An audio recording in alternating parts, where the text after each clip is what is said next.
용용이의 경제학 교실. 안녕하세요. 용용입니다. 오늘은 우리가 그동안 많이 다뤘지만 잠시 잊고 있었던 환율에 대한 이야기를 조금 해보려고 합니다.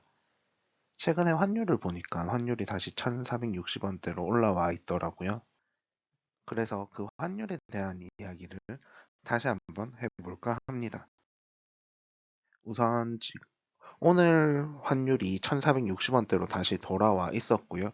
우리가 1450원이 깨지면서 다시 환율이 안정을 찾는 것이 아닌가라는 생각을 했었었고, 1460원이 넘어가면서 막 1470원, 1480원대까지 가게 되면서 환율이 다시 위험하다, 환율이 최고점이다라는 이야기를 했었습니다. 그리고 정부에서는 1,500원은 맞겠다라는 의지를 보여주었고요. 그 의지를 보여주면서 다시 잠시 내려갔다가 다시 올라오는 추세를 보이고 있다라고 이야기를 할 수 있습니다. 지난 시간에 이야기했지만 이제 변동성이 커지고 있는 시점이거든요. 증시에서도 이제 변동성이 커지고 있고 자산 시장에서도 변동성이 커지고 있습니다. 그리고 동시에 환율에서도 지금 변동성이 커지고 있다라고 이야기를 할 수도 있고요. 이 변동성이 커지는 이유는 미국 경제가 안정적이지 못하다라는 데 가장 큰 원인이 있다라고 이야기를 할 수 있고, 동시에 국제 정세가 불안하다라고도 이야기를 할 수 있습니다. 그래서 이 환율을 이야기할 때 이 정치적인 이야기를 별로 안 하고 싶은데 자연스럽게 할 수밖에 없는 이유가 뭐냐면 이 국제 정세와의 관계가 또 되게 중요해지거든요. 저는 사실 개인적으로 이제 경제 이야기를 하면서 정치 이야기를 되게 안 하고 싶어 하는데, 아직 우리나라의 경제는 정치에 많은 부분 이제 예속되어 있다라고 생각을 해요. 다양한 경제 기관들이 이렇게 정치적으로는 조금 벗어나 있어야 되는데 정치인들의 영향을 많이 받는 것도 사실인 것 같고요.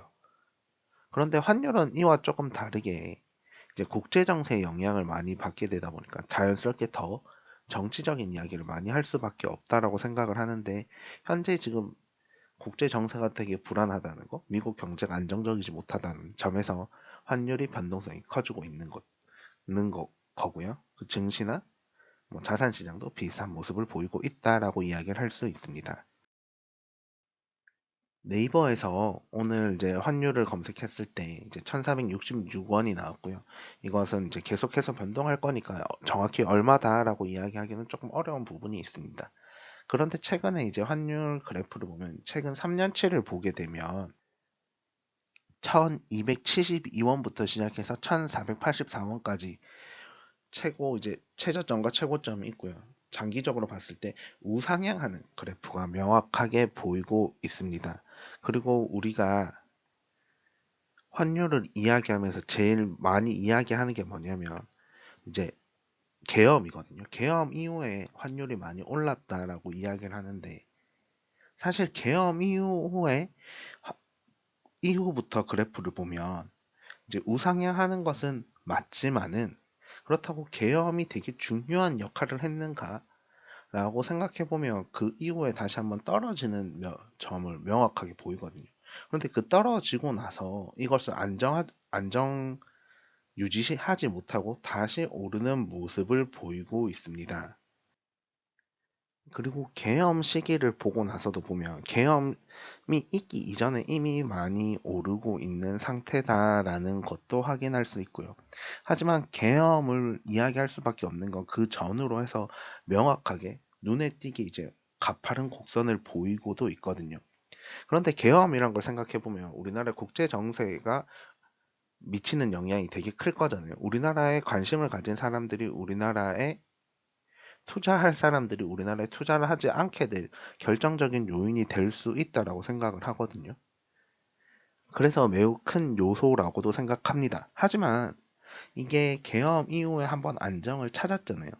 그런데 그 이후에 다시 우리나라의 원화 가치가 하락되었다는 요소들로 인해서 다시 상승하게 되거든요. 그래서 저는 계속해서 이야기하지만 지금의 환율 상승의 원인은 계엄보다는 원화 가치 하락이라고 생각을 하고요. 이 원화 가치가 하락된 이유는 명확하게 통화량의 증가라고 생각을 하고 있습니다. 그래서 계속해서 이야기하는데 원화 가치가 다시 하락하고 있는 것이 아닌가라는 이제 의문을 가져봐야 되고요. 원화 가치가 하락하게 되면 어떤 일이 있었다고 이야기를 하냐면 다시 이제 달러 수요가 증가했다라는 거예요. 우리나라 화폐 가치가 하락하니까 달러에 대한 수요가 증가하는 거고요. 상대적으로 원화에 대한 수요가 감소했다라고 이야기를 할 수 있고요. 또 원화 가치가 하락하다 보니까 자연스럽게 환율이 상승하고 환율이 상승하다 보니까 물가 상승의 압박이 있다라고 이야기를 할 수 있습니다. 그런데 다시 물가가 상승하게 되면 원화 가치가 다시 하락하게 되거든요. 그래서 우리가 계속해서 생각해야 되는 게 뭐냐면 이 가격이란 것을 생각해야 되는데 우리가 가격이란 걸 생각할 때 공급이 감소하거나 수요가 증가할 때 가격이 상승하게 되잖아요. 그럼 그 가격이 즉 가치라고 보면 원화 가치를 지금 상승시킬 수 있는 방법은 원화에 대한 수요가 이미 감소했기 때문에 이건 어쩔 수 없고 그럼 원화의 공급을 줄여야 한다라고 이야기를 할 수밖에 없습니다.